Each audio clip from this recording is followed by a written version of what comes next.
Hello everyone, my name is Kritika and welcome to my YouTube channel Kritika BLLB।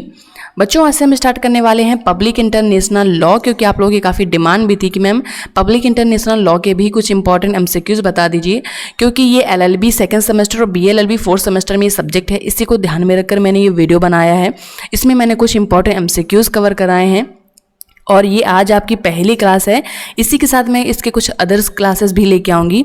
और अगर public international law के अगर और भी वीडियोस चाहिए आपको, तो इसकी मैंने प्लेलिस्ट बना दी है पब्लिक इंटरनेशनल लॉ MCQs नाम से।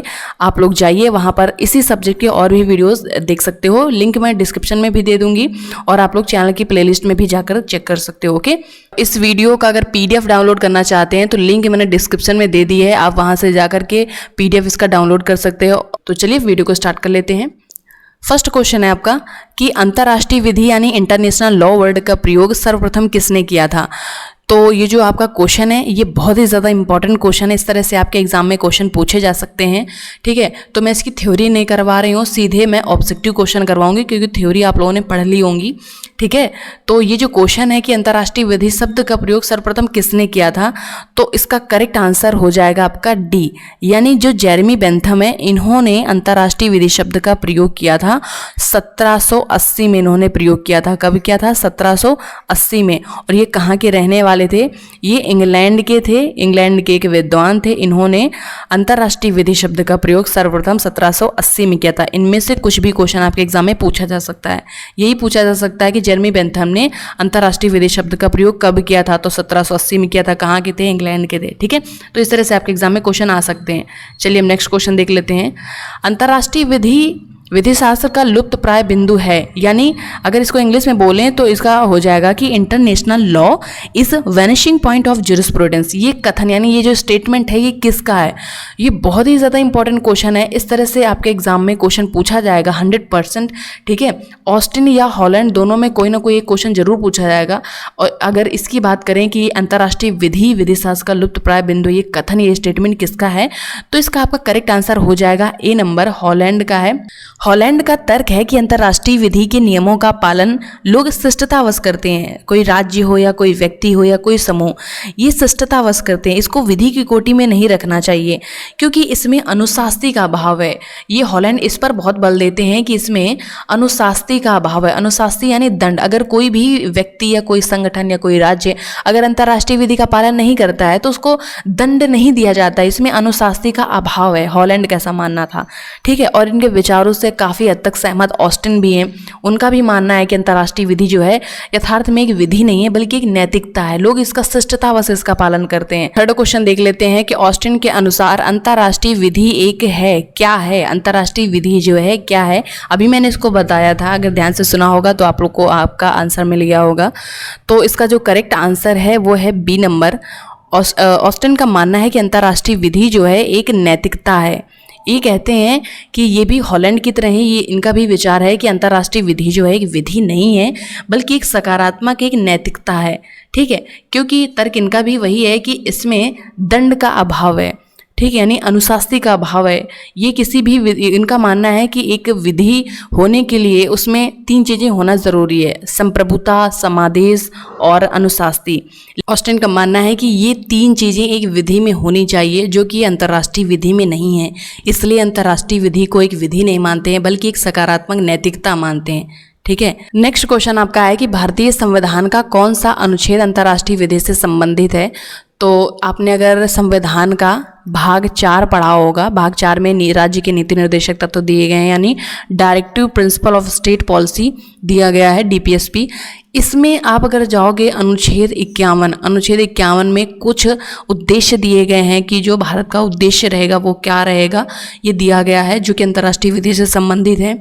तो इसका करेक्ट आंसर आपका हो जाएगा D, अनुच्छेद 51 अंतर्राष्ट्रीय विधि से संबंधित है। इसमें कुछ उद्देश्य दिए गए हैं, जैसे कि राज्य हमेशा अंतर्राष्ट्रीय सुरक्षा और शांति को बढ़ावा देगा, राज्यों के बीच में सम्मानपूर्ण न्यायपूर्ण संबंधों को बनाए रखेगा, उसको बढ़ावा देगा, और जो भी अंतर्राष्ट्रीय विवाद होंगे उनको मध्यस्थ के माध्यम से निपटाने का प्रयास करेगा। ये कुछ इसी तरह से उद्देश्य दिए गए हैं इस अनुच्छेद में, जो कि इंपॉर्टेंट है। यहाँ से भी आपके एग्जाम में क्वेश्चन बन सकते हैं, वो हम आगे करवाएंगे। नेक्स्ट क्वेश्चन आपका है 5 नंबर, अंतर्राष्ट्रीय न्यायालय का मुख्यालय कहाँ है? अंतर्राष्ट्रीय न्यायालय इसको ICJ भी बोलते हैं, ठीक है, इंटरनेशनल कोर्ट ऑफ जस्टिस।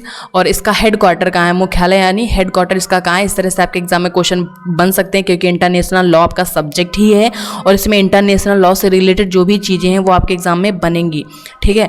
तो इसका करेक्ट आंसर आपका हो जाएगा A number, the Hague. The Hague ये नीदरलैंड में है और यहीं पर है आपका इसका हेडक्वार्टर अंतर्राष्ट्रीय न्यायालय का। यहाँ से आपके एग्जाम में क्वेश्चन बन सकते हैं, ओके। इसी के साथ आपको एक और इंपॉर्टेंट पॉइंट बता दें कि जो आपका अंतर्राष्ट्रीय न्यायालय है इसमें 15 न्यायाधीश होते हैं। कितने न्यायाधीश होते हैं? 15 न्यायाधीश होते हैं। ये आपके एग्जाम में क्वेश्चन भी पूछा जा सकता है कि अंतर्राष्ट्रीय न्यायालय में कितने न्यायाधीश होते हैं, कहाँ इसका मुख्यालय है और ये किसका पार्ट है, ठीक है।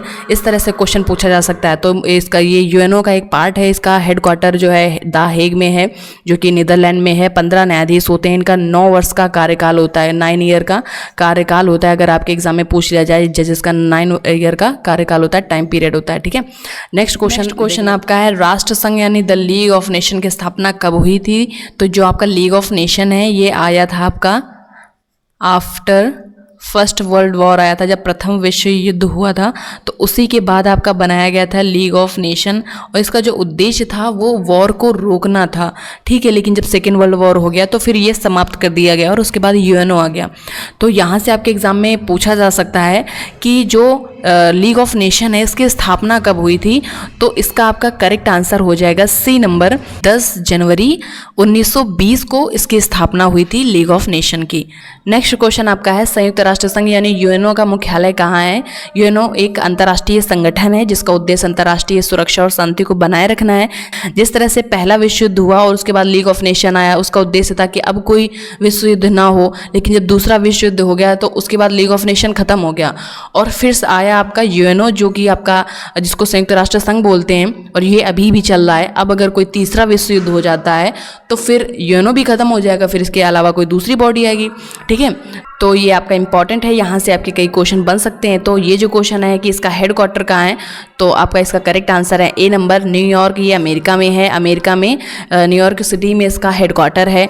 अगर बात करें ये UNO है जो इसकी स्थापना कब हुई थी, तो 24 अक्टूबर को इसकी स्थापना हुई थी, 1945 में है। अभी अगर बात कर लें इसमें कितने मेंबर हैं, तो 193 इसमें मेंबर हैं, टोटल मेंबर हैं, ठीक है। याद रखना आप लोग, यहाँ से क्वेश्चन आपके बन सकते हैं। तो चलिए बस अब नेक्स्ट क्वेश्चन देख लेते हैं। नेक्स्ट क्वेश्चन है आपका के अनुसार संधियों का बंधनकारी प्रभाव पैक्टा sunt servanda के सिद्धांत पर निर्भर करता है।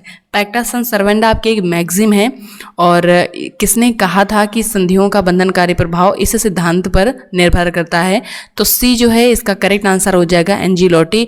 इस तरीके से आपके एग्जाम में मैगजिम से क्वेश्चन पूछा जा सकता है। तो जो पैक्टा sunt servanda है ये मैगजिम है, इसका मतलब ये है संधि के द्वारा उत्पन्न हुए उत्तरदायित्व को पूरा करने के लिए राज्य बाध्य है। इस मैगजिम का ये अर्थ हो गया, ठीक है। इस तरह से आपके एग्जाम में क्वेश्चन पूछे जाएंगे, आप इसको अच्छे से समझ लीजिएगा। अब हम एक और इंपॉर्टेंट क्वेश्चन देख लेते हैं कि संधि विधि पर सर्वप्रथम विनयाभिसमय को स्वीकार किया गया था। विनयाभिसमय जो है इसको कब स्वीकार किया गया था? तो करेक्ट आंसर आपका है B नंबर, 1969 यानी 1969 में इसको स्वीकार किया गया था। अब लास्ट क्वेश्चन देख लेते हैं।